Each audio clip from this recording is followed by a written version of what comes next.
तो आज हम लोग एक बहुत ही महत्वपूर्ण श्लोक, जो हम सबके लिए, जो भी इधर प्रेजेंट है, सबके लिए बहुत इंपॉर्टेंट है और सबको इसको अपने जीवन में पालन करना है, जो भी यहाँ पे है।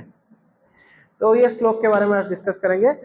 तीसरा अध्याय का 21 नंबर का श्लोक। तो उससे पहले हम लोग थोड़ा सा तीसरा अध्याय का चर्चा करेंगे, ताकि श्लोक जो है उसका पोजीशन कैसा है, वो श्लोक का मीनिंग हम अच्छे से समझ पाएंगे।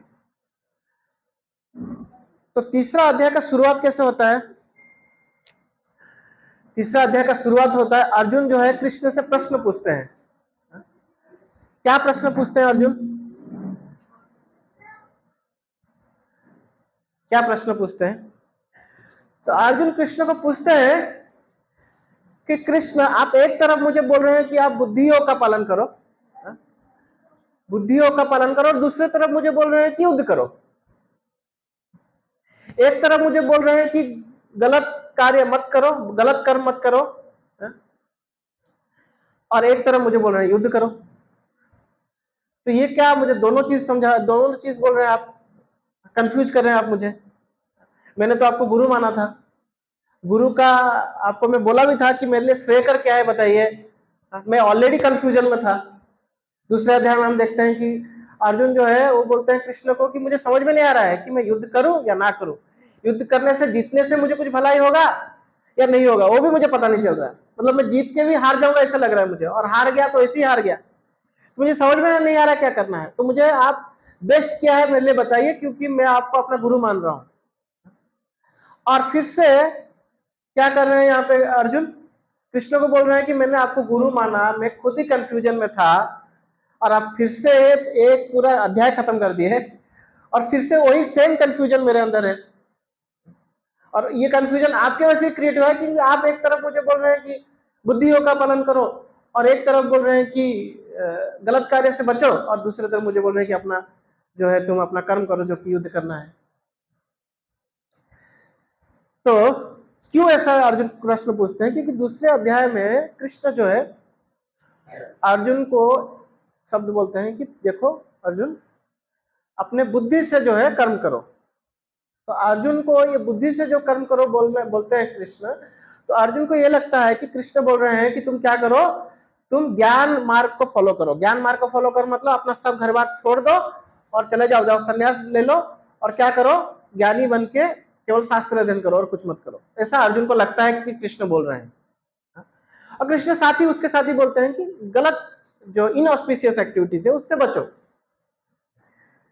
और दूसरी बार फिर अर्जुन को फिर कृष्ण उसमें फिर से बोलते हैं कि तुम जो है अपना, तुम्हारा जो धर्म है, क्या धर्म है, तुम क्षत्रिय हो तो क्षत्रिय धर्म का पालन करो और युद्ध करो। दोनों चीज ही दूसरे अध्याय में कृष्ण अर्जुन को बोलते हैं कि अपना कर्म करो। एक तरफ बोलते हैं अपना कर्म करो, और एक तरफ बोलते हैं बुद्धियों का पालन करो। तो अर्जुन को इसमें कंफ्यूजन हो जाता है। तो एक तरफ बोल रहे हो मुझे संन्यास ले लो, ज्ञान योग का पालन करो, और एक तरफ मुझे बोल रहे हो युद्ध करो। अर्जुन को ये कंफ्यूजन क्यों आता है, उसके पीछे भी कारण है। अर्जुन को ये कंफ्यूजन इसलिए आता है क्योंकि अर्जुन को जो है, अर्जुन को युद्ध नहीं करना था। उनको डर था कि मैं अगर युद्ध करूंगा, मेरे विपक्ष में जो लड़ रहे हैं ये मेरे रिश्तेदार हैं, मेरे दादाजी हैं, मेरे गुरु हैं, बाकी ये दुर्योधन सारे आदि ये भी तो मेरे भाई हैं। तो युद्ध तो अर्जुन को ऐसे ही नहीं करना था, अर्जुन को युद्ध करने का इच्छा ही नहीं था।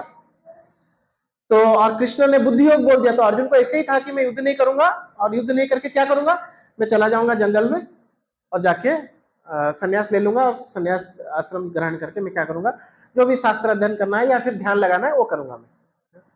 तो जब कृष्ण बुद्धि वर्ड यूज कर देते हैं तो अर्जुन को लगता है कि कृष्ण जो है मुझे वही संन्यास की तरफ ही बोल रहे हैं। लेकिन फिर से कृष्ण जब बोलते हैं कि कर्म करो, तो अर्जुन कंफ्यूज हो जाते हैं। कृष्ण का क्या इच्छा था?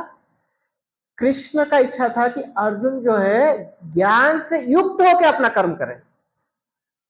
ज्ञान से युक्त अपना कर्म करे मतलब कृष्ण का इच्छा था कि अर्जुन जो है ज्ञान प्राप्त करे कि मैं शरीर नहीं आत्मा हूं, और आत्मा के स्तर पर कार्य करे और अपने कार्य के प्रति आसक्त ना हो जाए, अपने कार्य फल के प्रति। तो इसलिए कृष्ण वो श्लोक भी बोलते हैं ना, कर्मण्यवाधिकारस्ते मा फलेषु कदाचन। दूसरे अध्याय में ही श्लोक बोलते हैं कि कर्म ही तुम्हारा अधिकार है, फल की इतना फल पे आसक्त मत रहो, फल के जो रिजल्ट है उसमें आसक्त मत हो जाओ। तो ये अर्जुन को ऑलरेडी कृष्ण बोल चुके हैं। तो अर्जुन, कृष्ण का ही इच्छा था कि अर्जुन ज्ञान प्राप्त करे कि मैं शरीर नहीं आत्मा हूं, और ये ज्ञान के साथ जो है अपना जो कर्म है युद्ध करें। इससे क्या हो जाएगा, वो कर्म फल के प्रति आसक्त नहीं होंगे। अभी क्या है, अर्जुन कर्म फल के आसक्त है कि युद्ध करूंगा, मेरे रिश्तेदार मर जाएंगे तो क्या हो जाएगा, मैं युद्ध जीत भी जाऊंगा तो क्या हो जाएगा, मेरे साथ जो है ये जो राज्य को सुख भोगने के लिए कोई रहेगा नहीं, किसके साथ सुख भोगूंगा, मेरे सारे रिश्तेदार तो मर जाएंगे। तो ये अर्जुन को ये कर्म फल से बहुत आसक्त थे। तो कृष्ण ही चीज समझा रहे हैं कि निष्काम कर्मयोग करो। ये निष्काम कर्मयोग जो है विस्तार रूप से कृष्ण जो है ये तीसरे अध्याय में अर्जुन को बता रहे हैं, बताएंगे। तो अर्जुन जब ये प्रश्न पूछते हैं तो इसके उत्तर में कृष्ण बोलते हैं कि, कृष्ण क्या बोलते हैं कि दो प्रकार के एक्चुअली आध्यात्मिक जीवन पालन करने के दो मार्ग हैं। एक तो अपने कर्म से निरासक्त होकर आप अपना जो भी कर्म है उसको निरासक्त होकर उसको करते जाओ और कर्म फल को मुझे अर्पण करते जाओ, ये एक तरीका है। और दूसरा तरीका क्या है, ये सारे कर्म से संन्यास ले लो और ज्ञान की प्राप्ति करो। तो इन दोनों में से भी हे अर्जुन तुम्हारे लिए क्या बेस्ट है? कृष्ण बोल रहे हैं तुम्हारे लिए बेस्ट है कि तुम अपना कर्म करते हुए फल को जो है मुझे अर्पण करो। ऐसा क्यों? ऐसा क्यों? क्योंकि अर्जुन, कृष्ण बोलते हैं कि हे अर्जुन तुम जो है अभी जो है क्या है, तुम अभी 3 गुणों के अधीन हो। क्योंकि तुम्हारे अंदर अभी भी क्षत्रिय का गुण है, क्योंकि क्षत्रिय का गुण है और तुम सोचोगे कि मैं संन्यास ले लूंगा। तुम अगर संन्यास, अर्जुन क्या बोलते हैं, इससे अच्छा कि मैं युद्ध करने से अच्छा क्या करूं, भिक्षा मांगू। अर्जुन ऐसा बोलते हैं ना। तो कृष्ण बोलते हैं कि तुम भिक्षा मांगने के लिए जाओगे तो क्या हो जाएगा, किसी को भिक्षा मांगने के लिए जाओगे और कोई भिक्षा दिया नहीं और तुम क्या है, तुम्हारे अंदर क्षत्रिय का गुण है, तो क्या हो जाएगा, हो सकता है तुम गुस्सा होकर जो भिक्षा नहीं दिया उसी को ही पीट दो। देगा नहीं मुझे, कैसे नहीं देगा, या फिर और कुछ गुस्सा आ जाए, कुछ अपशब्द कह दो उसको। इससे क्या हो जाएगा, आप और पाप कर बैठोगे। तो इसलिए अर्जुन को कृष्ण बोलते हैं कि आप मिथ्याचारी मत बनो। क्या मत बनो? मिथ्याचारी मत बनो। आप कुछ बहुत सारे लोग होते हैं जो अपने काम वासनाएं गया नहीं है, लेकिन क्या है, इजी मार्ग ढूंढते हैं कि चलो सन्यास लेके चला जाता हूँ, मस्त आश्रम में प्रसाद पाऊंगा, सोऊंगा आराम से। तो इससे क्या प्रॉब्लम हो जाएगा, क्योंकि हमारा मन अशांत है, शांत नहीं हुआ है, तो हम आश्रम में आके भी क्या हो जाएगा, वो अशांत मन के साथ आश्रम में आएंगे तो क्या हो जाएगा, अशांत मन के साथ सन्यास ले लिए तो क्या हो जाएगा, क्या बाहर ये दिखावा हम कर रहे होंगे कि हम साधु हैं, लेकिन अंदर में पूरा हमारा चल रहा होगा, जो भी हमारे वासनाएं हैं वो सब चल रहा होगा। तो क्या हो जाएगा, हम छुप छुप के गलत कार्य करेंगे। तो क्या हो जाएगा, हम लोग क्या बन जाएंगे, मिथ्याचारी बन जाएंगे, डुप्लीसियस बन जाएंगे, ढोंगी बन जाएंगे, पाखंडी। जो पाखंडी वास्तव में कौन होते हैं, जो सन्यास लेने लायक योग्य नहीं है, लेकिन क्या हो जा रहा है, कुछ धन प्राप्त करने के लिए, धन जॉब वो कुछ मिल नहीं रहा है, हो सकता है या कुछ कोई नौकरी नहीं मिल रहा है, या गर्लफ्रेंड छोड़ के भागे, तो लोग सोचते हैं चलो मंदिर चला जाता हूँ तो आराम से रहूंगा और सब मतलब खाने पीने को तो मिल जाएगा, लेकिन उससे क्या है, वो आराम से नहीं रह सकता, क्योंकि मन उसका जो है विचलित है। तो इधर भी आके वो क्या कर है, गलत काम में करेगा। अभी हाल ही में मैं गया था, चित्रकूट धाम गया था, तो वहाँ पे एक ऐसा एक जहाँ पे मैं रुका था आश्रम में, तो वहाँ पे एक ऐसा घाट था। तो घाट में बैठ के, पूरा शांत घाट था, तो मैं सोचा कि शाम को बैठ के जप करूंगा। तो जप करने के लिए चला गया, उधर चला गया तो एक ऐसे ही लाल वस्त्रधारी एक बाबा जी आ जाता है। तो मुझे बोलता है कि देखो मैं भी तुम्हारी तरफ साधु हूँ। मैं ठीक है बोला। तो मैं जब कर रहा था तो बोलता है ये क्या कर रहा है, जब कर रहा हूँ। बोले ये सब गलत काम मत कर बोलता है ये सब फालतू का काम मत कर। तो क्या करना है, बोलता है मेरा चेला बन जाए, मेरा चेला बन जाए तुझे सब मिल जाएगा। और बोलता है लेकिन मेरा चेला बनने के लिए तुझे क्या करना पड़ेगा, 4-5 आदमियों को मार दे, 4-5 आदमियों को मार के उनको फेंक दे और मेरा चेला बन जा। और फिर बोलता है कि गेरो वस्त्र धारण क्या है, बोलता है कि जो है मेरी बीवी जो है इधर रहती है, और मैं कभी कभार उससे मिलने जाता हूँ। बीवी तो नहीं, वाइफ तो नहीं है, वो अवैध संग रखा हुआ है। तो ये हाल है। लेकिन फिर भी मैं देखा उसके पॉकेट में वो मुझे दिखा रहा है, देख बाबा मेरे पास पैसा है, दिखा रहा है मुझे, मेरा चेला बन जाएगा तू भी ऐसे पैसा कमाएगा, मुझे दिखा रहा था वो। और पॉकेट में अच्छा खासा पैसा था उसका। मुझे आश्चर्य हो गया कि इस पागल को भी कोई पैसा दे रहा है, ढोंगी को भी। ढोंगी गुरु ढोंगी चला है, दुनिया ऐसा है। तो तो उसके चेले भी ऐसे ढोंगी होंगे, तो उसके पास पैसा भी था, लेकिन क्या है, वो मिथ्याचारी है। ऐसे ही कुछ हुआ होगा, कुछ मिला नहीं होगा, तो ऐसे तो देख के तो मुझे आधा पागल ही लग रहा था। जो भी है, तो साधु का वेश धारण कर दिया तो लोग आके प्रणाम कर लेते होंगे। हमारे भारत के लोग सीधे साधे हैं, कोई कुछ दान देता होगा बस। और वो भी कामतगिरी जो पर्वत का परिक्रमा लगाते हैं, जब भगवान राम रहा करते थे, तो उसमें उसका एक मंदिर है मंदिर तो देखिए ऐसा सिचुएशन है। तो इस तरह से कृष्ण अर्जुन को बोल रहे हैं कि मिथ्याचारी बन जाओगे, मिथ्याचारी नहीं बनना है हमको, इसलिए तुम अपना कर्म करो और फल को अर्पण कर दो। फिर कृष्ण जो है, ये लगभग लगभग 9वें नंबर श्लोक तक कृष्ण जो है ये बात जो है अर्जुन को बोलते हैं कि मैं जो है तुमको क्लियर कट बता रहा हूँ क्या करना है तुमको। तो ये बताने के बाद निष्काम कर्म योग जो बताते हैं अर्जुन को, फिर कृष्ण बोलते हैं कि फिर भी अगर तुमको अपने कर्म फल से तुमको कर्म फल प्रति भी आसक्ति है तो तुम क्या करो। तो बोले, कृष्ण बोले कि मैंने इस जगत को जो है, जगत का जो कार्यकलाप है, ये मैं देवताओं को देके रखा है। अलग अलग चीजों के लिए अलग अलग देवता हैं, जैसे वर्षा के लिए कौन है, भगवान इंद्र है। तो इस तरह से अलग अलग देवता हैं, तो आप इन देवताओं की पूजा करो और आपकी जो इच्छा है उसकी आपको प्राप्ति हो जाएगी। लेकिन एटलीस्ट इन देवताओं के प्रति क्या है, अपना समर्पण दिखाओ, किसी के प्रति तो समर्पण दिखाओ। इस तरह से क्या हो जाएगा, धीरे धीरे धीरे धीरे जब तुम शास्त्र अनुसार देवताओं की पूजा करोगे तो क्या हो जाएगा, धीरे धीरे धीरे धीरे तुम्हारा शुद्धिकरण होगा। या तो तुम अपना कर्म फल को त्याग कर दो, कर्म करो और फल को मुझे अर्पण कर दो, इससे क्या होगा, इससे तुम्हारा शुद्धिकरण हो जाएगा और इससे भी तुमको ज्ञान की प्राप्ति होगी। अगर ये तुम नहीं कर पा रहे, कर्म फल के प्रति तुम्हारा बहुत ज्यादा आसक्ति है, तो तुम क्या करो, देवताओं की पूजा करो। तो या तो देवताओं की पूजा करो, इससे भी क्या हो जाएगा, इससे भी धीरे धीरे तुम्हारा शुद्धिकरण होगा। और तुमको तुम्हारा जो इच्छा है वो भी प्राप्ति होगी। तुम्हारी इच्छा अनुसार तुमको कुछ रिजल्ट भी मिलेगा, लेकिन वो क्या है, शास्त्र अनुसार देवताओं की पूजा करना है, मन मर्जी देवताओं की पूजा नहीं करना है आजकल जैसा करते हैं। ऐसा मन मर्जी नहीं करना है, कोई भी किसी को भगवान मान लिया, किसी का भी देवी, 33 करोड़ किसको पता चलेगा।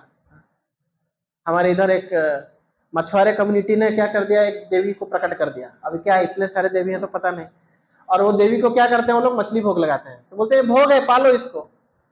तो इस तरह से ढोंग है। तो इस तरह से नहीं, शास्त्र अनुसार देवताओं की पूजा करो। वेदों में भी, अलग अलग शास्त्रों में भी कैसे अलग अलग देवताओं की पूजा करना है उसकी प्रॉपर विधि दिया गया है, और अलग अलग प्रकार के यज्ञ की विधियां दी गई है। तो ये सब करो आप। ये करके भी क्या हो जाएगा, ये करके क्या होगा, इससे भी आपका शुद्धिकरण होगा। लेकिन मिथ्याचारी मत बनो, मिथ्याचारी बनोगे तो क्या हो जाएगा, तुम पाप कार्य करोगे।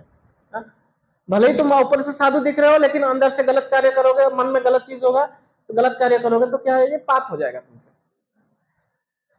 तो ये सब बोलने के बाद कृष्ण जो है अर्जुन को बोलते हैं कि फिर भी अगर तुमको लगता है तुम जो है पूरा ये तीन जो सत्व रजस तमस, तुम क्षत्रिय हो तो क्षत्रिय रजोगुण में होता है, फिर भी तुमको लगता है कि तुम रजोगुण से परे हो, तुम सत्वगुण से परे, तुम आध्यात्मिकता को प्राप्त कर लिए हो, फिर भी अपना कर्म करो। तुमको लगता है कि तुम्हारे मन में कोई इच्छाएं नहीं रह गई, तुम केवल मेरा ही चिंतन कर रहे हो, तुम अपने आत्मा में रम गए हो, तुम आत्माराम बन गए हो, तुमको किसी चीज की कोई जरूरत नहीं है, तुमको अपने में ही आनंद आ रहा है क्योंकि तुम मुझे प्राप्त कर चुके हो। तुमको अगर ऐसा लग रहा है कि तुम मुझे प्राप्त कर चुके हो, फिर भी तुम अपना कर्म करो।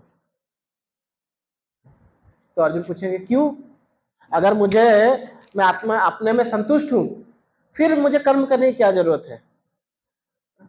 तो तब कृष्ण बोलते हैं कि तुमको इसलिए कर्म करना है ताकि तुम उदाहरण प्रस्तुत कर पाओ। अरे मैं उदाहरण प्रस्तुत क्या, मैं कर्म करूंगा तो क्या उदाहरण प्रस्तुत करूंगा। तो अर्जुन को कृष्ण बोलते हैं क्योंकि तुम राजा हो, राजकुमार हो, राजा हो, तो राजा हो तो तुमको सब लोग एक ऊंचे नजर से देखते हैं, तो तुम जैसा कार्य करोगे लोग भी वैसा कार्य करेंगे। तुम अगर युद्ध भूमि, तुम तो हो सकता है शुद्ध हो गए हो, और तुम शुद्ध होने के वजह से तुम युद्ध नहीं करके अपने संन्यास ले लेना चाहते हो, लेकिन लोग देखो बोलेंगे क्या, देखो अर्जुन जो है क्या हो गया, अर्जुन इतना बड़ा राजा होके, इतना बड़ा धनुर्धर होके, वो क्या किया, वो अपना युद्ध जो है, ये अपना युद्ध भूमि से वो चला गया, तो हम भी ऐसे ही करेंगे। तो लोग जो है, ढोंगी लोग जो है वो क्या करेंगे, अपना घर बार सब छोड़ के अपना चले जाएंगे, कहीं जाके मस्त आश्रम में रहेंगे या कहीं जाके कुछ गलत कार्य करने लगेंगे, सन्यासी बनने का ढोंग रचेंगे। तो इससे तुम उदाहरण प्रस्तुत करो। और तब अर्जुन जो है, सॉरी कृष्ण जो है, ये श्लोक बताते हैं जो आज का श्लोक है। कृष्ण अर्जुन को बोलते हैं कि तुम एक नेचुरल लीडर हो, क्योंकि तुम राजा हो। राजा को नेचुरल लोग लीडर के हिसाब से देखते हैं, तुम बनना चाहो या ना बनना चाहो, लेकिन नेचुरली तुम लीडर हो। तो ये श्लोक बोलते हैं। ये श्लोक हम लोग जो है मैं बोलूंगा, आप मेरे पीछे पीछे दोहराएंगे, और उसके बाद आप में से कुछ लोग ये श्लोक को, जिनको बोलने का इच्छा है तो आप लोग बोलिएगा, ठीक है।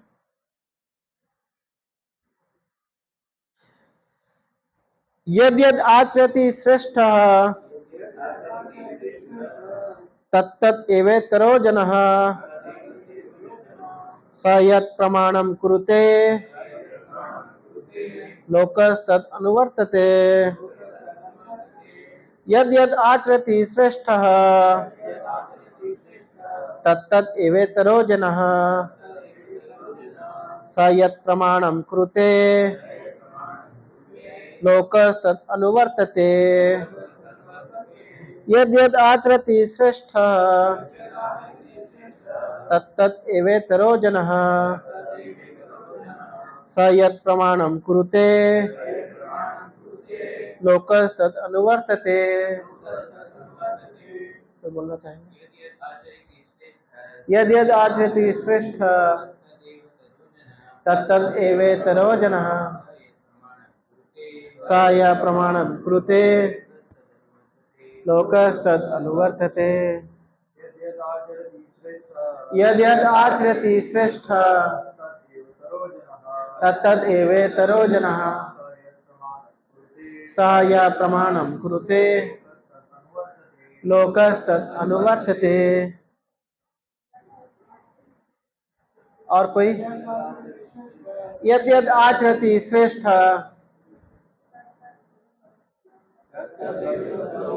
तत्तत् एवेतरो स यत् प्रमाणं कुरुते लोकस्तत् अनुवर्तते।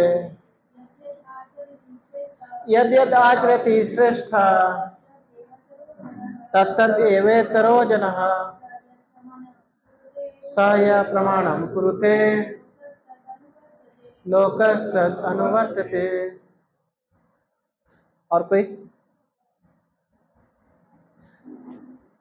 वास्तव में भगवद गीता जो है ये भगवान की वाणी है, तो इसको ऐसे ही रिपीट करेंगे तो हम मीनिंग नहीं समझ के भी, तो भी हमारा क्या हो जाएगा? शुद्धिकरण हो जाएगा। हमारे कुछ भक्त लोग चाइना में प्रचार करते हैं, तो चाइना में जो है अलाउड नहीं है ना, क्योंकि कम्युनिस्ट कंट्री है, किसी धर्म का प्रचार नहीं कर सकते आप। तो वो लोग क्या करते हैं, ऐसा मेडिटेशन सेंटर लिखे हैं जहाँ पे बोलते हैं मेडिटेशन सिखाया जाता है मन की शांति के लिए, और वो लोग गीता के श्लोक खाली लोगों को पढ़ाते हैं, और बोलते नहीं कि गीता के श्लोक हैं, बोलते हैं कि ये संस्कृत के कुछ शब्द हैं, इनको उच्चारण करने से मन शांत हो जाता है। और वैसा कर करके चाइना में बहुत सारे लोग ऐसे ही भक्त बन गए, विदाउट मीनिंग, उनको कुछ मीनिंग नहीं पता, बस ये रिपीट करते हैं श्लोक। मीनिंग कुछ नहीं बताया जाता, ये भी नहीं बताया जाता कि भगवद गीता के श्लोक है, उनको बस ये बताया जाता है कि ये संस्कृत के शब्द है, इनको उच्चारण करने से मन जो है शांत हो जाता है, बस। ये भी नहीं बताता है कि ये, और कुछ नहीं बताया जाता, ना मीनिंग ना कुछ नहीं। ये गीता का शक्ति है। हम लोग को प्रयास करना चाहिए, हम लोग गीता के श्लोक अगर रख पाए घर में बैठ के, कभी टाइम मिला तो ऐसे ही जो इम्पोर्टेंट श्लोक है, ये बहुत इंपॉर्टेंट श्लोक है सबके लिए, एवरी इंडिविजुअल के लिए श्लोक है। तो अब इसका मीनिंग अगर कोई पढ़ना चाहे,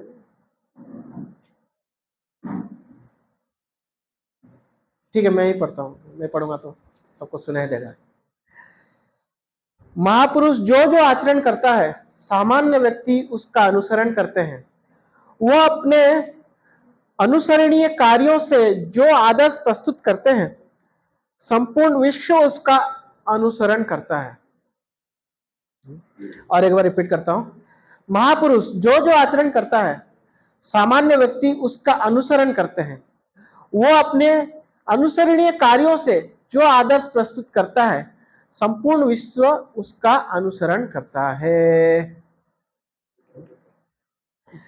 तो यहाँ पे अर्जुन को क्यों, अर्जुन को बोल रहे हैं, कृष्ण बोल रहे हैं कि अगर तुमको लगता है कि तुम जो है भगवत प्राप्ति कर चुके हो या आत्म साक्षात्कार तुमको हो गया है, अगर तुम ज्ञानी हो तो आत्म साक्षात्कार हो गया है या भगवत प्राप्ति कर चुके हो, तुमको किसी कार्य करने की कोई जरूरत नहीं है, फिर भी तुम अपना क्षत्रिय धर्म को पालन करो। उसके उदाहरण के लिए कृष्ण जो है अर्जुन को जनक महाराज का उदाहरण देते हैं। बोलते हैं कि जनक महाराज जो है, जिनको विधेय नरेश भी बोला जाता है, तो उनको अपने शरीर से कोई आसक्ति नहीं था, इसीलिए जो जनकपुर है उसका दूसरा एक नाम था क्या, विदेह। हाँ, सीता माता को हम विदेही बोलते हैं क्योंकि विदेह के वो संतान थे, तो इसलिए उनका नाम था विदेही, तो वैदेही, सॉरी विदेही, वैदेही था। तो विदेह मतलब क्या है कि देह का जिसको चिंतन ना हो, जो देह के सोच से परे हो। ये जनक महाराज जो थे, जो शारीरिक चेतना से परे थे, पूर्ण तरह से आध्यात्मिक जीवन में स्थित थे, फिर भी वो अपना राजा का सारा कर्तव्य कर रहे थे। राजा को, जनता को जो पालन करना है, वो एक पिता के हिसाब से अपनी पुत्री का विवाह करना है, जो भी एक राजा को कर्तव्य है, सब कुछ वो कर रहे थे। तो अर्जुन को कृष्ण अर्जुन को बोल रहे हैं कि तुम इस तरह से उदाहरण प्रस्तुत करो। और क्यों प्रस्तुत करो, क्योंकि तुम जो है एक नेचुरल लीडर हो। तो तुमको लोग देखते हैं, तुम जैसा यज्ञ आचरति श्रेष्ठा, तुम जैसा आचरण करोगे, लोकस्तद अनुवर्तते तत्तदेव तरो जना, तो जैसा तुम आचरण करोगे वैसे ही लोग उस आचरण के हिसाब से तुमको फॉलो करेंगे। बहुत बार होता है कि आचरण क्यों यहाँ पे भगवान बोले हैं, क्योंकि जैसा तुम, लोग जितना बोलने से जितना नहीं सीखते उतना उनके एक्टिविटी से सीखते हैं। तो ऐसा इंग्लिश में कहावत है, हाँ क्या, action speaks louder than word. और एक चीज बोलते हैं कि more is caught than is taught, ज्यादा चीज जो है हमारे जो कार्य हैं उसी से हम लोग पकड़ते हैं, जितना हम बोलने से नहीं पकड़ते उससे ज्यादा कार्य से पकड़ते हैं। जैसे कि छोटा बच्चा है, वो माता पिता जैसा कार्य करते हैं उनसे वो सीखता है। उसको अगर बच्चा जो है, उसको कुछ बोला नहीं है करने के लिए, लेकिन फिर भी अगर उसके माता पिता कर रहे हैं तो करता है। तो एक मेरे पहचान वाले हैं, तो वो प्रभु जी जो थे बहुत सिगरेट फूकते थे, भक्त नहीं थे, भक्ति में आने से पहले बहुत सिगरेट उनका ये शौक था। कभी बार घर में भी फूक लेते थे और बेटा देखता था पापा को। तो एक बार ये कैसा लगाते हैं सिगरेट, कैसे लगाते हैं, कैसा उसको लाइटर लगाते हैं, देखा था। तो पापा ने कहा सिगरेट रखा है, उसको भी देखा था। तो बच्चा को क्या क्यूरियोसिटी रहता है बच्चों को, क्या है क्या नहीं।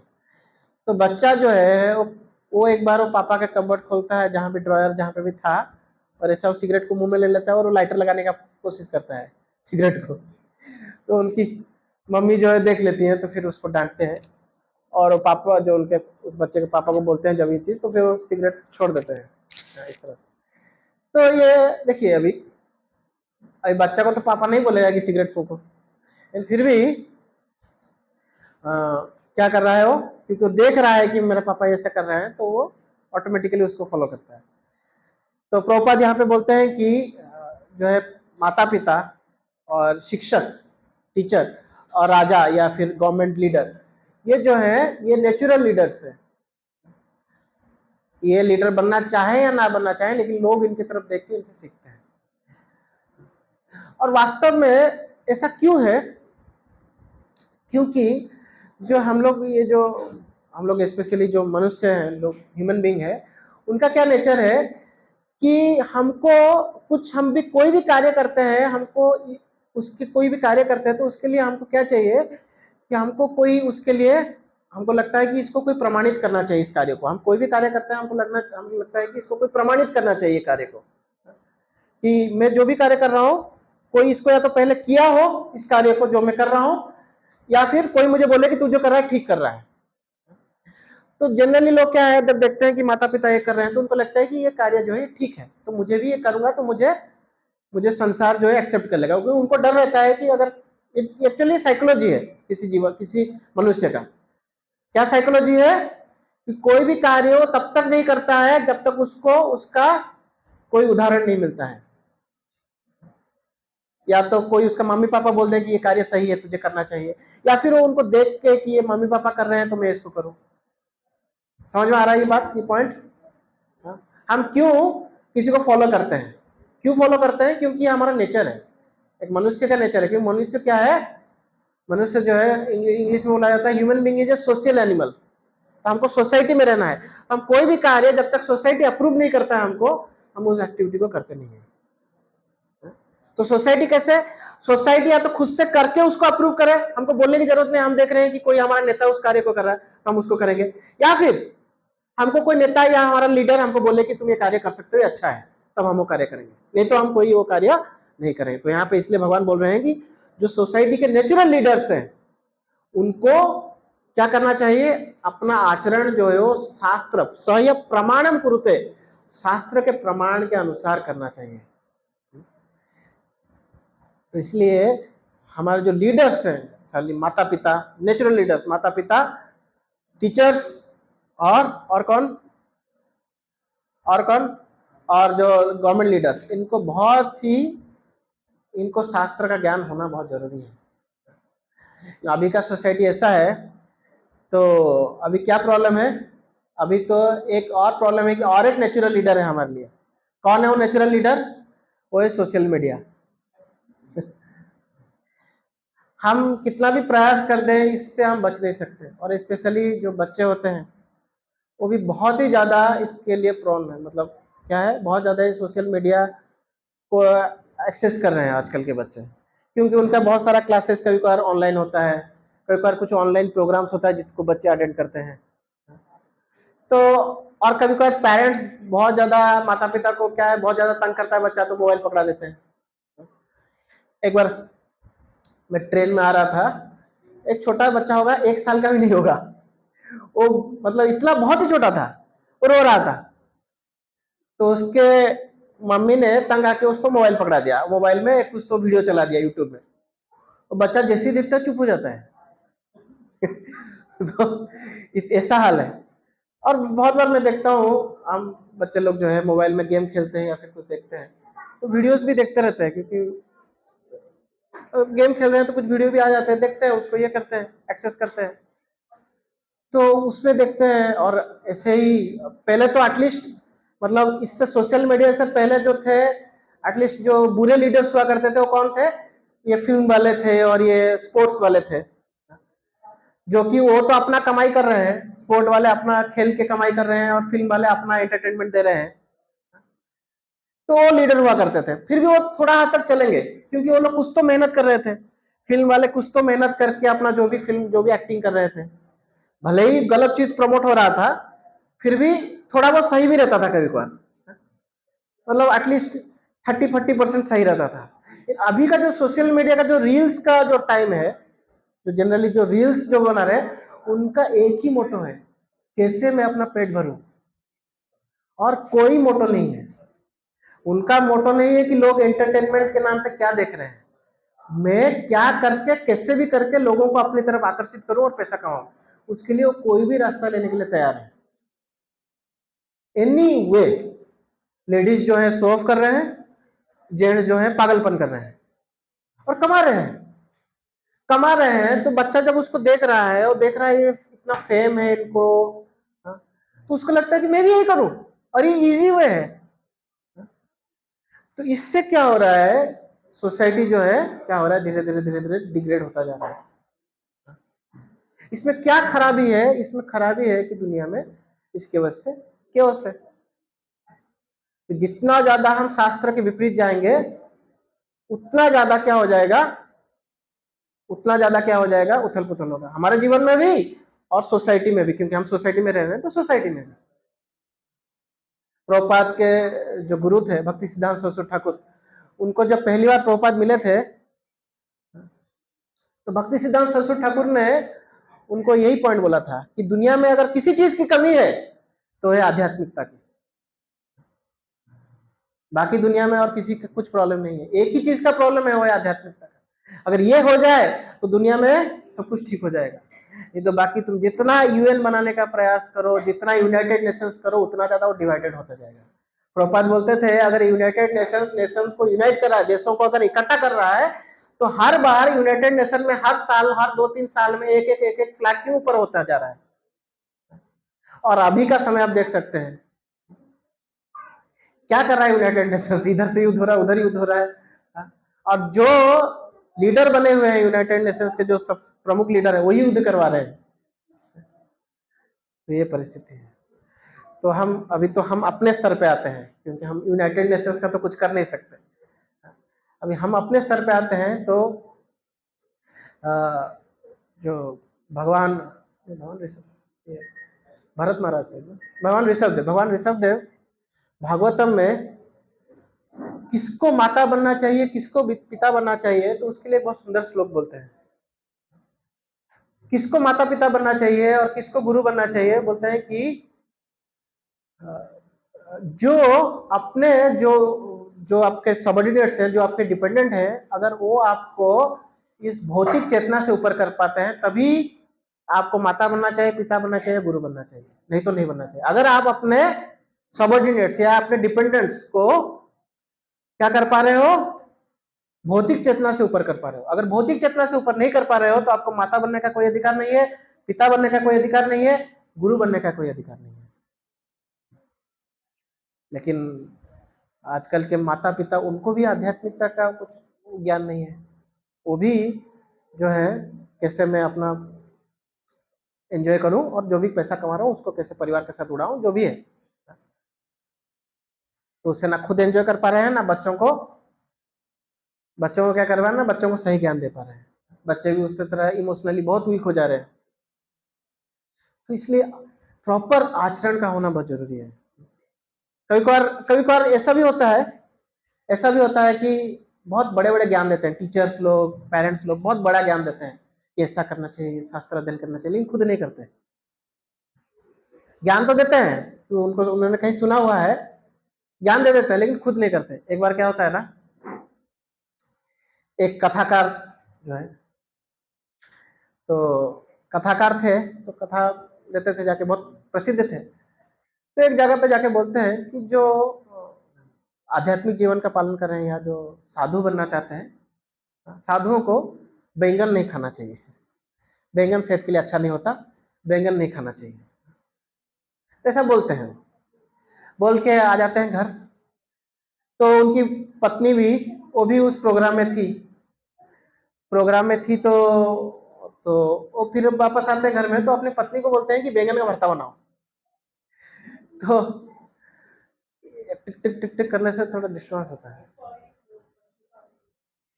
Okay okay. तो बोलते हैं कि बैंगन नहीं खाना चाहिए, और घर में आके अपनी पत्नी को क्या बोलता है, थोड़ा बैंगन का भरता बनाओ, बहुत दिन से बैंगन नहीं खाया। तो पत्नी बोलती है, अरे अब कथा में तो बताया बैंगन नहीं खाना चाहिए, सेहत के लिए अच्छा नहीं होता, आप बोल रहे हैं बैंगन का भरता। तो बोलते हैं तो बोलने के लिए था ना, वो तो बोलने के लिए था, वो फॉलो ने मुझे, मतलब मेरे लिए नहीं था, दूसरों के लिए था। तो इस तरह से क्या होगा, अगर हम क्या कर रहे हैं, बोलते हैं लेकिन आचरण नहीं करते, तो क्या हो जाएगा, जो बोलते हैं उसका शक्ति नहीं रह जाता। एक बार एक व्यक्ति जो है गांधी जी के पास आता है, और दूर जगह से आता है। वैसे गांधी जी इतने बड़े नेता थे, तो उनको बहुत कहीं कहीं ट्रैवल करते थे। एक आदमी को पता चलता है कि गांधी जी जो इस एरिया में आए हुए हैं और कुछ दिन यहाँ रहने वाले हैं। तो गांधी जी के पास आता है, थोड़ा सा अपने गांव से जो भी है रिक्शा विक्शा करके आता है, और गांधी जी को बोलता है कि गांधी जी, मेरा जो ये बच्चा है, ये बहुत ज़्यादा गुड़ खाता है, और ये गर्मी का समय है, गर्मी के समय में इतना गुड़ नहीं खाना चाहिए, इसकी आंखें सूज गई हैं, और आप इसको मना कीजिए गुड़ खाने के लिए। तो गांधी जी बोलते हैं कि 2 दिन बाद आओ। ठीक है, 2 दिन बाद, फिर 2 दिन बाद आते हैं। फिर से गांधी जी बोलते हैं कि फिर से वही खर्चा करके कितना दूर आता है। फिर गांधी जी बोलते हैं और 2 दिन बाद आओ। फिर से बोलता है, अरे क्या हो गया। बोलते ठीक है, बोल रहे हैं, तो फिर आता है, फिर 2 दिन बाद आता है। फिर गांधी जी बोलते हैं वो बच्चे को, बेटा गुड़ इतना नहीं खाना चाहिए। तो आदमी चौंक जाता है, अरे ये तो 6 दिन पहले भी आप बोल सकते थे। मैं 2-3 बार इधर आना पड़ा इतना दूर से। तो गांधी जी ने उनको बोला कि मैं जो है मैं खुद गुड़ खाता था, तो खुद गुड़ खाता था तो इसको कैसे मना करूं? तो ये तो गलत हो जाएगा, पालन भी नहीं कर पाएगा वो। इसलिए मैंने गुड़ खाना बंद किया, ये 6 दिन लगे मुझे गुड़ खाना बंद करने के लिए, अभी मैं बंद कर दिया, इसलिए मैं इसको बोल पा रहा हूं। तो आचरण बहुत जरूरी है। एक बार क्या होता है ना, प्रभुपाद जी जो हैं हमारे इस्कॉन के संस्थापक आचार्य, तो ऐसा एयरपोर्ट पे आए हुए थे, तो बहुत सारे भक्त लोग उनको रिसीव करने के लिए गए थे, बहुत भीड़ था, बहुत भीड़ था। तो एयरपोर्ट में क्या है, दिक्कत जा रही थी। तो जो भक्तों का जो लीडर थे, उनको एयरपोर्ट के अथॉरिटी आके बोलते हैं कि अरे ये भक्तों को हटाओ यहाँ से, ये भक्तों को हटाओ, ये भीड़ हो रहा है। तो जो लीडर थे भक्तों के, वो बोलते हैं जितने सारे भक्त हैं, वो जो प्रभुपाद के पास पूरा सब चिपक गए थे तो भीड़ बना देते, सब लोग इस तरफ आ जाओ, इस तरफ से इस तरफ आ जाओ। और जैसे इस तरफ आ जाओ बोलते हैं, सब भक्त लोग आ जाते हैं, और प्रभुपाद भी उसके साथ साथ आ जाते हैं। प्रभुपाद क्या है, सभी भक्तों के साथ साथ आ जाते हैं। तो वो लीडर बोलता है अरे प्रभुपाद आपको नहीं बोला था, इन लोगों को बोला था। तो प्रभुपाद बोले तुमने बोला सभी भक्तों को, तो क्या मैं भक्त नहीं हूं? तो देखिए, प्रभुपाद अपने आप अंदर से खुद को कृष्ण भक्त समझ रहे थे, इसलिए वो भक्ति का प्रचार कर पाए। कभी कभार हम जो है गीता पढ़ लेते हैं, लेकिन गीता को क्या है, बस नाम का ही पढ़ते हैं, उसको आचरण अपने जीवन में आचरित नहीं करते। तो क्या हो जाता है, फिर हम दूसरों को गीता का ज्ञान बोलने से भी गीत लोग सुनने वाले हैं नहीं। प्रभुपाद का एक बार ऐसे ही, अब आप लोग कभी हमारे गुरु पूजा में आए होंगे, प्रभुपाद की आरती होती है, देखे आप लोग? कितने लोग देखे हैं? सुबह के 7:15 को प्रभुपाद का आरती होता है। तो प्रभुपाद जब जब थे इस धरा पे अपने शरीर में, अभी भी प्रभुपाद है ग्रंथ के, अपने ग्रंथों के माध्यम से, लेकिन जब शारीरिक रूप से प्रभुपाद अपनी इस धरती पे थे, तब भी उनका गुरु पूजा होता था। प्रभुपाद को आसन में बिठाए जाते थे, उनके शिष्य लोग बिठाते थे और उनकी आरती होती थी, और वो लोग प्रभुपाद जो है गुरु अष्टकम गाते थे। तो गुरु अष्टकम गाते थे, तो एक बार कोई बाहर का व्यक्ति आता है, देखता है कि प्रभुपाद बड़ा सा आसन में बैठे हुए हैं, उनके शिष्य लोग उनका आरती उतार रहे हैं, और वो लोग जो है गुरु अष्टकम गा रहे हैं। तो देख रहे थे प्रभुपाद भी कुछ बड़बड़ा रहे हैं। तो आरती होने के बाद उनके एक शिष्य को जो है वो एक भक्त जो ये आए थे, पूछते हैं कि आप लोग तो अपना गुरु का आरती कर रहे थे, और जो है आरती के उनका गुणगान कर रहे थे, वो भी कुछ बड़बड़ा रहे थे, क्या बड़बड़ा रहे थे? तो बोले कि वो भी इस आरती को कर रहे थे, लेकिन वो किसको आरती उतार रहे थे? वो अपने गुरु का आरती उतार रहे थे मन में, वो अपने मन में अपने गुरु का आरती उतार रहे थे। क्योंकि प्रभुपाद अपने गुरु को आरती उतार रहे थे, उनको रेस्पेक्ट दे रहे थे, इसलिए उनके शिष्य उनको रेस्पेक्ट दे रहे हैं।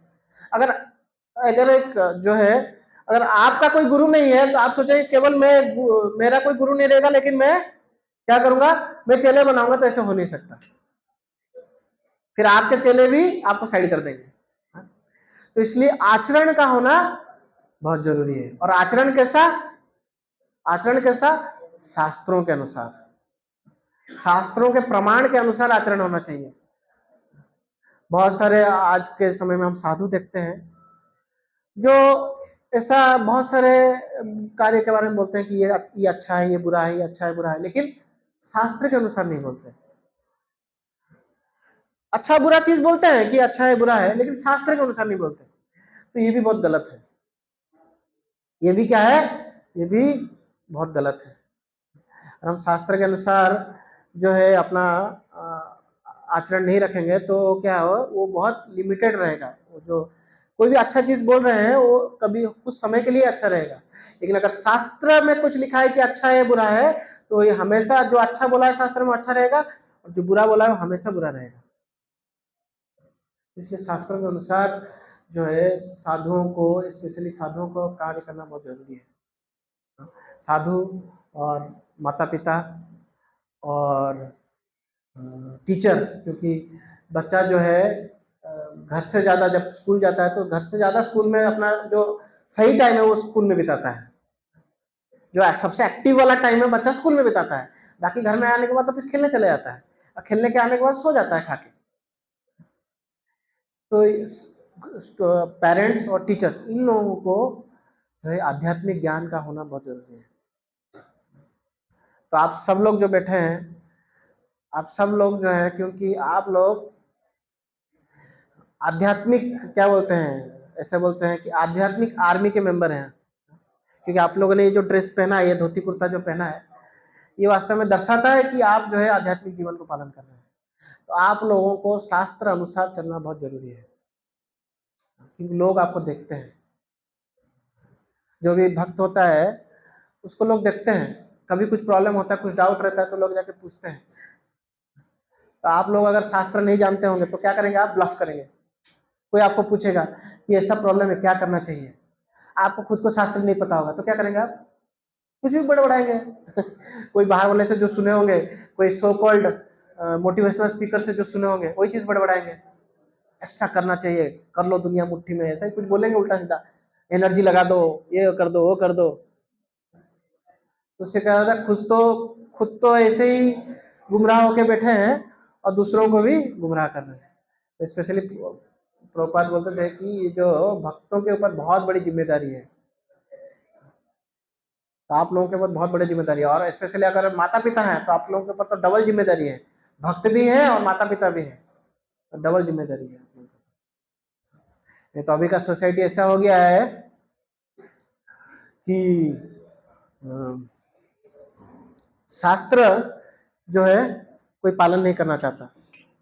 सब क्या सोचते हैं कि कैसे मैं जो है ज्यादा से ज्यादा कमाऊं। जो लीडर्स हैं वो क्या है, वास्तव में चीटर्स हैं। टीचर सोचता है कि कैसे मैं कमाऊं। आजकल का जो एजुकेशन सिस्टम है वो कमाने के ऊपर बेस्ड है। ये सर को इतना, जो लोग इंजीनियरिंग का ये कर रहे होंगे कोटा में, किसको 1 करोड़ मिल रहा है, 2 करोड़ मिल रहा है, टीचर्स क्या शिक्षा देंगे। तो इसलिए प्रभुपाद बोलते थे कि आजकल के जो स्कूल कॉलेजेस हैं, they are actually spiritual slaughter houses. ये हमारी जो बच्चे की जो आध्यात्मिक रुचि है उसको खत्म कर देते हैं। वास्तव में ये सच है।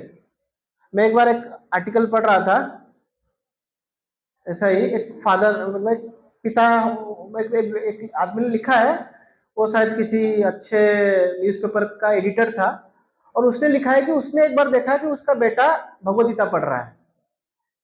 तो उसने उसके ऊपर बड़ा सा आर्टिकल लिखा है कि कैसे ये बहुत गलत है, ये गीता वीता पढ़ना, ये सब बहुत आउटडेटेड है, लोगों को प्रिमिटिव बना देता है। उसने बड़ा सा लंबा चौड़ा उसमें उसने एक आर्टिकल लिखा है। देखिए, एक न्यूज़पेपर का एडिटर है व्यक्ति, कितना फेमस होगा, उसके लेखन को कितने सारे लोग पढ़ते होंगे, और उसने एक टाइम्स ऑफ इंडिया में लिखा था। टाइम्स ऑफ इंडिया में पहले एक एडिटोरियल आता था, अभी भी आता है कि नहीं पता नहीं मुझे, आता था सर, हर दिन आता था। तो उसमें उसने ये लिखा है कि how reading the scriptures is a useless thing and how it makes one primitive, कि लोगों को सोचने की शक्ति को बर्बाद कर देता है, लोगों को सुपरस्टिशियस बना देता है। कितना प्रॉब्लमेटिक है। जो इसलिए, और आजकल के साधु वो लोग भी बोलते हैं हम शास्त्र नहीं पढ़ते। क्या करना है, अपना मन को जो है दुनिया से सीखने का प्रयास करो, सीख के धीरे धीरे धीरे धीरे क्या करो, अपनी एक्सपीरियंस से क्या सही है क्या गलत है वो समझो। अरे क्या एक्सपीरियंस करेगा भाई, कितना साल जीता है व्यक्ति, मुश्किल से 50-60 साल जीता, क्या एक्सपीरियंस करेगा, सारे तरफ सारे जगत में तो गलत कार्य हो रहा है, गलत चीज ही एक्सपीरियंस करेगा। एक आतंकवादी क्या एक्सपीरियंस करेगा, कितना गलत कितना गलत ज्ञान प्रदान कर रहे हैं। तो टीचर गड़बड़ है, प्रीचर गड़बड़ है, और तीसरा है ट्रीटर, जो ट्रीट करते हैं। हमारे डॉक्टर लोग आए हुए थे अभी, तो ये भी जो लोग तो भक्त डॉक्टर्स है, सब डिवोटी डॉक्टर्स, आजकल ये भी एक जो ट्रीटमेंट करने वाले, ये भी एक पैसा बन गया है। पैसा नहीं दोगे तो ट्रीटमेंट नहीं होगा। टीचर गड़बड़ हो गया, टीचिंग प्रोफेशन जो है वो लूटमार का प्रोफेशन बन गया। प्रीचर जो है, पढ़ जो साधु लोग हैं, प्रीचर प्रचार करते हैं, प्रीचर प्रीचिंग करते हैं, वो लोग गड़बड़ हो गए हैं। और ट्रीटर, ट्रीट करने वाला, लोगों का तबीयत खराब है, कुछ है, वो भी गड़बड़ हो गया। तो लोग किसके पास जाए।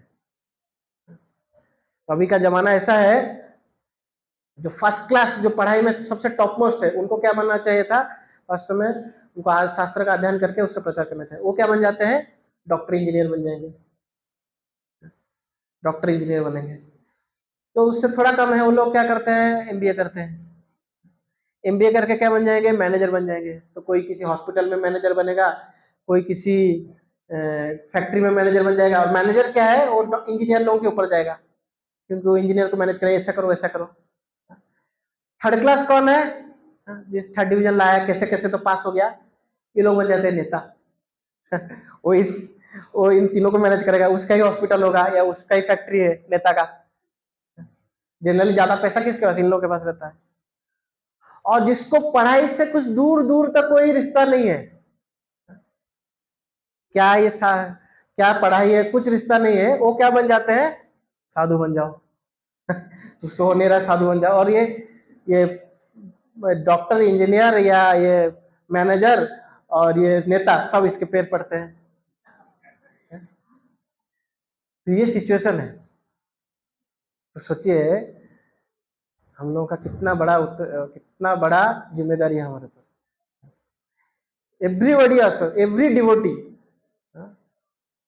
Is a natural preacher. कोई भी तिलक लगा रहा है, धोती कुर्ता ले रहा है या माला पकड़ा है, लोग एक्सपेक्ट करते हैं कि ये हमको कुछ ज्ञान प्रदान करेगा। कभी लोग बहुत दुखी हो जाते हैं ना, मंदिर में आते हैं, बोलते हैं हमको कुछ तो ये कीजिए, हमको दुख से ये कीजिए। तो हमारे पास अगर शास्त्रों का ज्ञान नहीं होगा, हम उनको कोई बहुत टेम्पररी ज्ञान देंगे, तो उससे क्या हो जाएगा? हम तो खुद तो ये है, उसको भी ठग दिया, और उससे उसको कुछ फायदा नहीं होने वाला। बाद में वो फ्रस्ट्रेट होकर बोलेगा ये सब ढोंग है, फिर वो मंदिर से दूर चला जाएगा। इसलिए ये श्लोक जो है, जो अर्जुन को कृष्ण बोल रहे हैं, लीडर हो तो तुमको उदाहरण स्थापित करने के लिए तुम्हारा क्षत्रिय धर्म करना पड़ेगा। तो वहाँ पे प्रभुपाद जी तात्पर्य में भी ये चीज़ बोल रहे हैं कि every parent, every teacher, every government, ये लोग उसको लीडर के हिसाब से देखते हैं। तो उनको शास्त्र के अनुसार जो है आचरण करना चाहिए। लेकिन दुर्भाग्य है कि ऐसा अभी लोगों को शास्त्र ही नहीं मालूम। प्रभुपाद जी एक बार जब इंदिरा गांधी प्रधानमंत्री थी, प्रभुपाद के टाइम में इंडिया में इंदिरा गांधी प्रधानमंत्री थी, तो प्रभुपाद ने उनको चिट्ठी लिखा था। प्रभुपाद ने गांधी जी को भी लिखा था चिट्ठी, गांधी जी को चिट्ठी लिखा था कि गांधी जी को बोला था प्रभुपाद कि आप केवल एक राजनेता नहीं हो, आप एक धार्मिक नेता भी हो। लोग आपको एक धार्मिक नेता के हिसाब से देखते हैं, क्योंकि आप भगवत गीता पकड़ते हैं।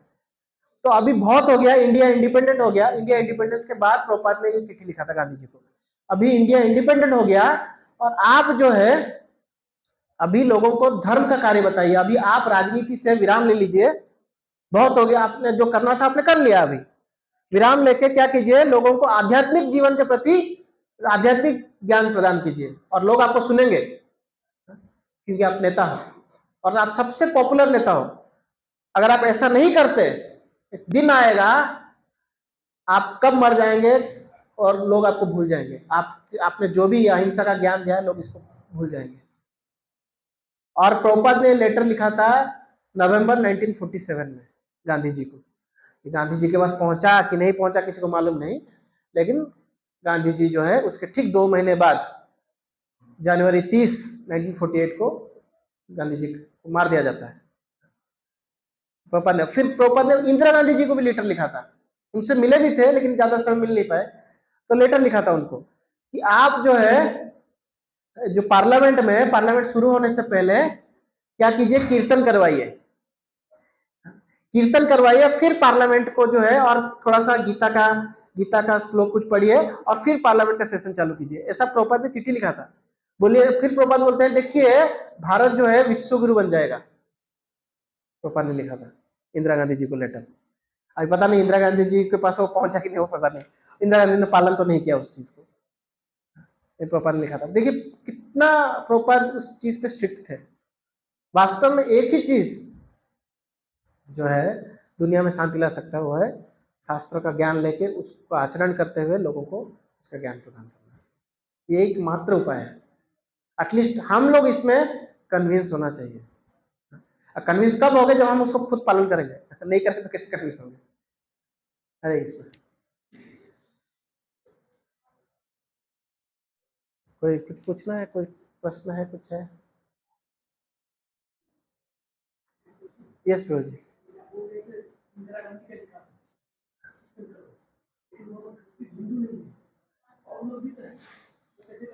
हाँ, प्रभुपाद ने उसके लिए भी एक ये दिया था कि सभी जो भी धर्म है, सभी धर्म का एक लीडर बनाओ। उसी लेटर में प्रभुपाद ने लिखा था सभी धर्म के एक एक लीडर बनाओ जो लोग उस धर्म के शास्त्रों को अच्छे से पढ़े हो, और उन लोगों को जो बाकी नेता है उनको ये जो सेशन है इसमें उनको क्या करो, उनको अगुवाई करने दो। अगर कोई प्रभु जी का प्रश्न है कि आप बोल रहे हैं कि इंदिरा गांधी को प्रभुपाद ने लिखा था कि कीर्तन कराओ, तो सब तो यहाँ हिंदू नहीं थे, कुछ क्रिश्चियन होंगे, कुछ मुस्लिम होंगे, तो सही नहीं है। तो प्रभुपाद ने उसमें लिखा था कि अगर कोई क्रिश्चियंस है तो उनके लिए कोई क्रिश्चियन जो नेता है उसको अच्छे से बोलो बाइबल पढ़ो, अच्छे से उसको बाइबल पढ़ाओ और उसको इन क्रिश्चियन नेताओं का लीडर बनाओ।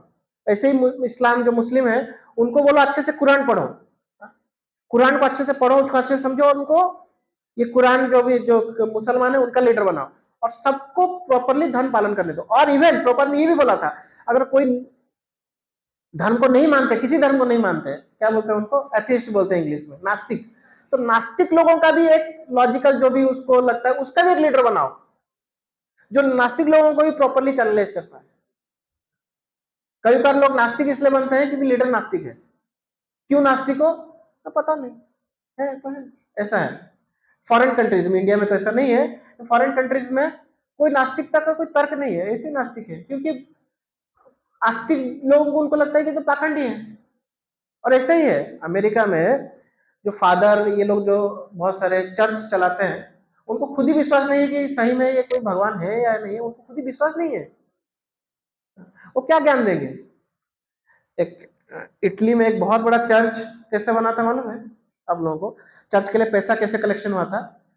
तो जो वहां के लोग थे उनको बोला गया कि आप लोग जो है आप लोग जो है इतना दान दोगे तो इतना आपका पाप कट जाएगा। आपको जिंदगी भर का पाप कटना है तो 1 करोड़, 10 दिन का पाप कटना है तो 10,000, ऐसा उन्होंने बनाया था। और इटली का सबसे बड़ा जो चर्च है वो ऐसे ही बना था, आज से लगभग 400-500 साल पहले ढोंग से चर्च बना है। तो उसमें क्या आध्यात्मिक ज्ञान प्रदान करेंगे? तो इसलिए प्रभुपाद जी ने ये बोला था कि जो भी आपका जो भी फेथ है उसको अच्छे से पालन करो। कुछ तो शास्त्र दिया होगा, आपके कुछ तो शास्त्र होंगे, उसको अच्छे से पालन करो। ऐसा जरूरी नहीं है कि आप केवल भगवत गीता का पालन करो। जो भी आपका फेथ, अगर भगवत गीता प्रति फेथ नहीं है तो आप उसको कैसे पालन कर सकते हो? आपका जिसके प्रति फेथ है उसको पालन करो अच्छे से, कुछ तो उसमें अच्छा चीज मिलेगा। ऐसा है। और कोई? तो आप लोगों के लिए आज से जो है अभी तो कंपलसरी है कि आप लोग जो है गीता को अच्छे से पढ़ें, अपने बच्चों को अच्छे से पढ़ाएं, या फिर जो भी आपसे कनेक्टेड है उनको इसका ज्ञान प्रदान करें।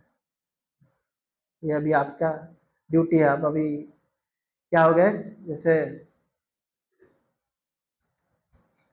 कोई आर्मी में रहता है तो उसका ड्यूटी बनता है कि देश की रक्षा करना, तो ऐसे ही आपका इस सोसाइटी की रक्षा करना जो है भक्तों के हाथ में है। ऐसा है।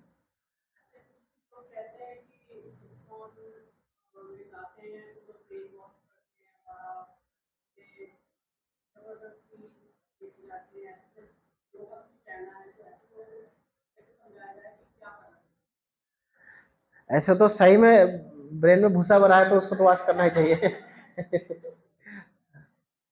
अगर हम ठीक से शास्त्रों को प्रेजेंट करें तो ऐसा प्रॉब्लम नहीं होगा। कई बार हम भी अपने प्रेजेंटेशन में गड़बड़ी कर देते हैं क्योंकि हमको प्रेजेंट करना नहीं आ पा रहा है, तो ये हमारी कभी कभार गलती हो जाती है। तो शुड भी हम जब शास्त्रों को प्रेजेंट कर रहे हैं हम थोड़ा सा उसमें अपना दिमाग लगाना चाहिए कैसे हम प्रेजेंट कर पाए। प्रभुपाद जी प्रभुपाद जी जब आध्यात्मिक जगत का वर्णन कर रहे थे और उनके सामने हिप्पीज लोग थे। हिप्पी लोग का क्या कार्य था? एलएसडी लेते थे। एलएसडी एक प्रकार का सस्ता ड्रग हुआ करता था, सस्ता में मिल जाता था। हिप्पी लोग तो कुछ कमाते नहीं थे तो ये सस्ता में मिल जाता था, तो इसको लेके चले जाते थे एकदम नशे नशा करते थे। और बहुत पावरफुल नशा हुआ करता था एलएसडी जो है, शरीर के लिए बहुत घातक था। प्रभुपाद आध्यात्मिक दुनिया का वर्णन कर रहे थे कि कृष्ण लोग कैसा है, तो बोल रहे थे कि वहां पे आनंद ही आनंद है, ऐसा बोल रहे थे। तो एक पूछता है कि कैसा आनंद है प्रभुपाद वहां पे, तो प्रभुपाद बोलते हैं it is filled with LSD.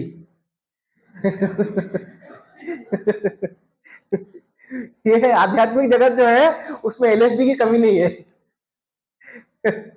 तो नेचुरली जो एलएसडी बार बार ले रहा है तो उसको लगा कि अरे वाह, फिर तब वो सुनने के लिए तैयार हुआ प्रभुपाद को कि भाई इस लोक में कैसे जाना जाए, कैसे जा सकता हूं मैं आध्यात्मिक। फिर प्रभुपाद उसको ज्ञान देते हैं। हमको प्रेजेंट करना आना चाहिए। अब प्रेजेंट कैसे करेंगे, तो उसके लिए भगवान को प्रार्थना कीजिए, क्योंकि उसके अंदर में भी परमात्मा है, हमारे अंदर में परमात्मा है। हम भगवान को प्रार्थना करेंगे, हम खुद ही अच्छे से प्रैक्टिस करेंगे, लोग सुनेंगे। हम क्या होता है, खुद प्रैक्टिस नहीं करते, लोगों को जबरदस्ती करते हैं। खुद जब ढंग से नहीं करेंगे, मोबाइल पकड़ के जब करेंगे, लोगों को बोलेंगे कि अरे जब अच्छे से करना चाहिए। और कैसे फॉलो करेगा वो हाँ में हाँ मिला देगा, बाद में वो भी वही करेगा, मोबाइल पकड़े जब करेगा, तो उसका रिजल्ट उसको नहीं मिलेगा, फ्रस्ट्रेट होगा।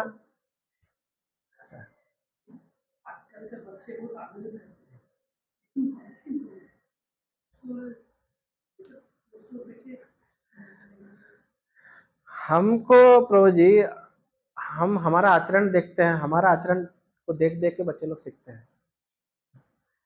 तो हम अगर उस केस में शांत रहेंगे, बच्चों को प्रॉपरली डील करेंगे, तो लोग जो है, बच्चा जो है वो पालन करेगा। जैसे कि एक एग्जांपल देता हूँ, हमारे प्रॉपर डिसाइपल एक प्रभु जी हैं, पृथु प्रभु जी आए हुए थे, तो मैं उनकी सेवा में था। तो प्रभु जी को मैं पूछता था, तो प्रभु जी बोल रहे थे कि प्रभु जी बोले कि एक उम्र के बाद 16 लगभग, जब बच्चा 16 साल का हो जाता है, तो माता पिता उसको दोस्त की तरह ट्रीट करना चाहिए।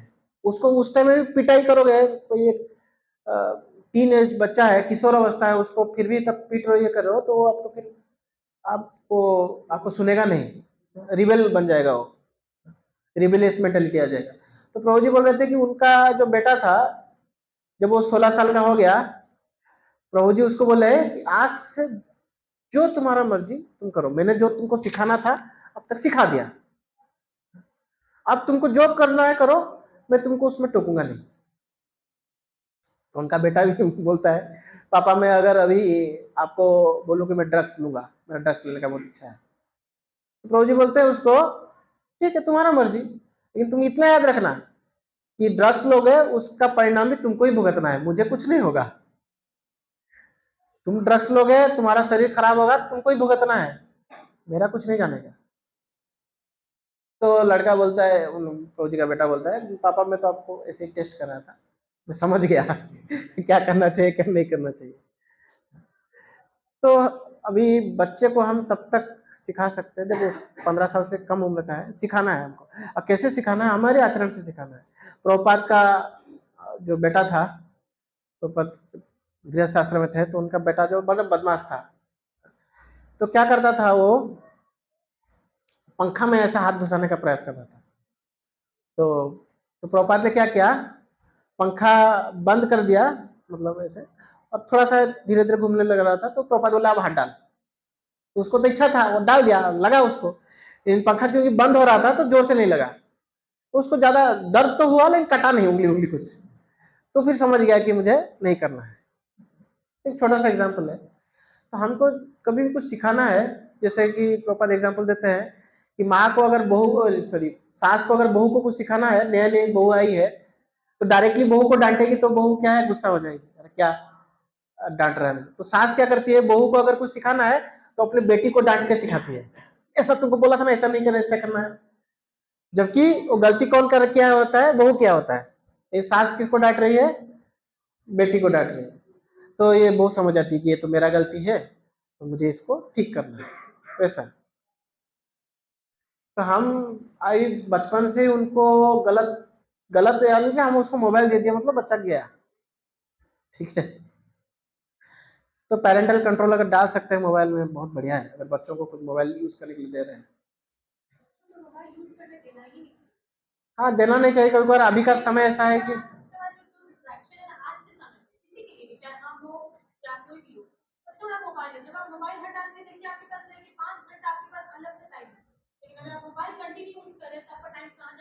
हाँ, तो हम खुद यूज कर रहे हैं तो बच्चों को कैसे, हम हमारा आचरण भी बदलना पड़ेगा। हम फेसबुक और इंस्टा में बैठे हुए हैं।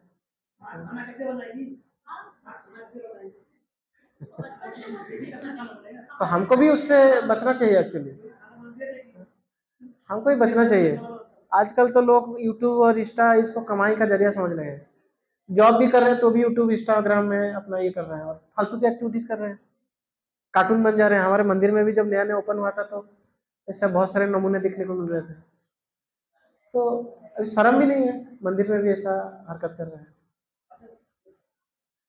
तो बाद में बना है ना, पहले तो नहीं था ना, तो हमने खुद बनाया है। 21 साल बाद वो आदत बन जाती है। और हमको क्या लगता है कि भाई ये तो यूट्यूब से इतना कमा रहा है, करोड़ों में कमा रहा है, एकदम महंगा गाड़ी चल रहा है। और सारे जो यूट्यूबर्स हैं, मैक्सिमम जो कमाने वाले यूट्यूबर्स हैं ज्यादा, मैक्सिमम, कुछ एक दो अच्छे होंगे, मैक्सिमम तो ऐसे नोटेंगीबाज हैं। हमको लग रहा है ये नोटिंग कर रहा था, कमा रहा है, क्या प्रॉब्लम है? हमको समझ में नहीं आ रहा है कि लॉन्ग टर्म उस पर प्रॉब्लम है, हमको अभी दिख नहीं रहा है। तो हम भी इजी मनी या इजी एंजॉयमेंट, इसलिए कृष्ण को जब अर्जुन पूछते हैं कि ये श्रेय साधी मम तुम प्रबंधन, मेरे लिए श्रेय कर क्या है, लॉन्ग टर्म मेरे लिए भलाई क्या है, उस चीज को हम देख ही नहीं पा रहे हैं। और सोसाइटी भी ऐसा बन रहा है, ऐसा ही माहौल भी ऐसा बन गया है, सिखाने के लिए भी कोई नहीं है। जो सो कॉल्ड स्पिरिचुअल लीडर्स, वो भी मैं बोल दिया ना फोर्थ क्लास लोग, तो कैसे किससे सीखेंगे? तो हम लोग के ऊपर बहुत बड़ा वास्तव में जिम्मेदारी है। तो we should be very careful. अब बहुत मतलब क्या बोल सकते हैं, केयरफुल तो रहना ही है। और वी शुड भी, तो क्या बोलते हैं कि हमको भी शास्त्र को अच्छे से इसको पढ़ना चाहिए और उसको अच्छे से समझना चाहिए।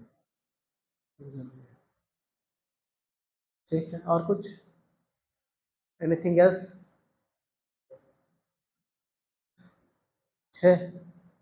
कुछ हेल्पफुल हुआ आज का क्लास आप लोगों को?